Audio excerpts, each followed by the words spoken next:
हर हर महादेव दोस्तों, आप सभी का मेरी यूट्यूब चैनल पर स्वागत है।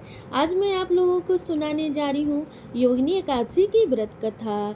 तो आइए सुनते हैं। और हाँ दोस्तों, आप लोग से मेरा एक रिक्वेस्ट है, अगर आप मेरे चैनल पर पहली बार आए हैं तो मेरे चैनल को सब्सक्राइब कर लीजिएगा। अगर वीडियो पसंद आता है तो वीडियो को लाइक शेयर जरूर से कीजिएगा।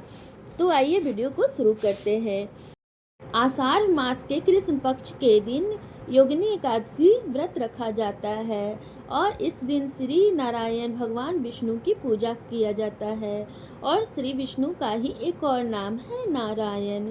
विष्णु अथवा उनके लक्ष्मी नारायण रूप की पूजा की जाती है और दान किया जाता है। योगिनी एकादशी व्रत करने से पीपल के पेड़ काटने जैसे पाप से मुक्ति मिलती है। किसी के दिए हुए श्राप का भी निवारण हो जाती है योगिनी एकादशी व्रत करने से। इस व्रत को करने वाला इस लोक में सभी सुखों को भोग कर अंत में मोक्ष की प्राप्ति कर लेता है और विष्णु भगवान के चरणों में निवास प्राप्त करता है। तो आइए कथा शुरू करते हैं। धर्मराज युधिष्ठिर ने कहा, हे वासुदेव, मैंने ज्येष्ठ शुक्ल एकादशी के व्रत का महात्म्य सुना। अब आप कृपा करके आषाढ़ कृष्ण एकादशी का नाम तथा उसके महात्म्य का वर्णन कीजिए। श्री कृष्ण कहने लगे, हे राजन, आषाढ़ कृष्ण एकादशी का नाम योगिनी है। इसके व्रत से समस्त पाप नष्ट हो जाते हैं। इस लोक में भोग और परलोक से मुक्ति देने वाली है।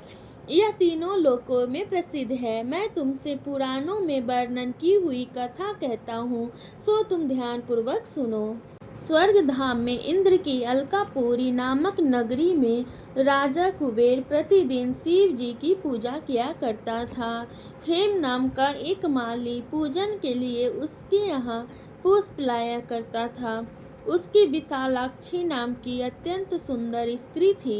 एक दिन वह मानसरोवर से पुष्प तो ले आया, परंतु कामासक्त होने के कारण वह अपनी स्त्री से रमन करने लगा और दोपहर तक पुष्प लेकर राजा के पास नहीं पहुंचा।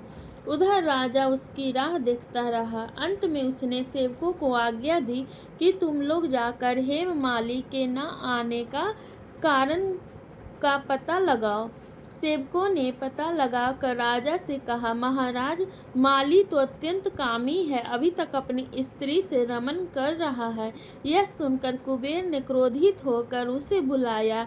हेममाली राजा के से कांपता हुआ उपस्थित हुआ। राजा कुबेर क्रोध के मारे कांपते हुए कहने लगा, अरे पापी, नीच, कामी, तूने मेरे परम पूजनीय ईश्वरों के भी ईश्वर श्री शिव जी महाराज का अनादर किया है। इसलिए मैं तुझको श्राप देता हूँ कि तू स्त्री वियोग सहेगा और मृत्यु लोक में जाकर कोढ़ी होगा।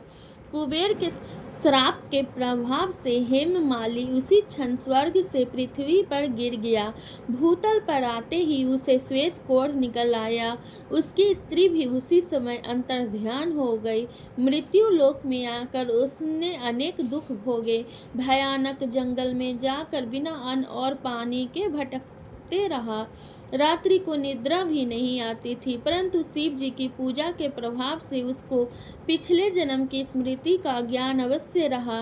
घूमते घूमते एक बार वह मार्कंडेय ऋषि के आश्रम में जा पहुंचा, जो अत्यंत वृद्ध और तपवान थे। हेममाली वहां जाकर उनके चरणों में गिर गया। उसको देखकर मार्कंडेय ऋषि बोले, तूने ऐसा कौन सा पाप किया है जिसके प्रभाव से तू कोढ़ी होने का महान दुख भोग रहा है।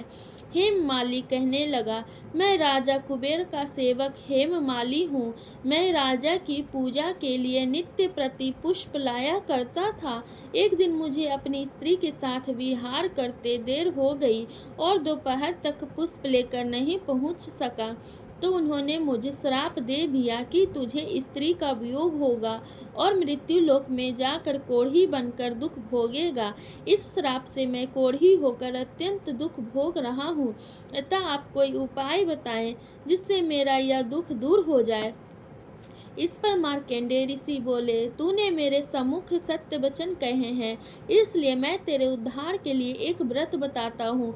यदि तू आषाढ़ मास के कृष्ण पक्ष की योगिनी नाम की एकादशी का विधि पूर्वक व्रत करेगा तो तेरे सभी पाप नष्ट हो जाएंगे।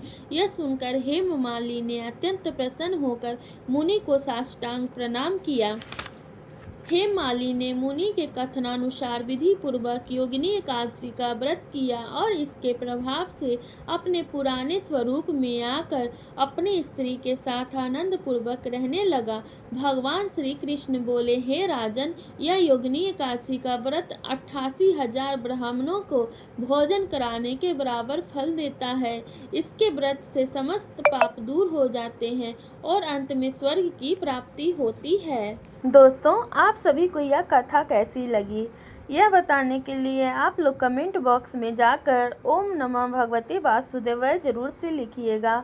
और ऐसी ही भक्ति से रिलेटेड कथा को देखने और सुनने के लिए मेरे चैनल को जरूर से सब्सक्राइब कीजिएगा।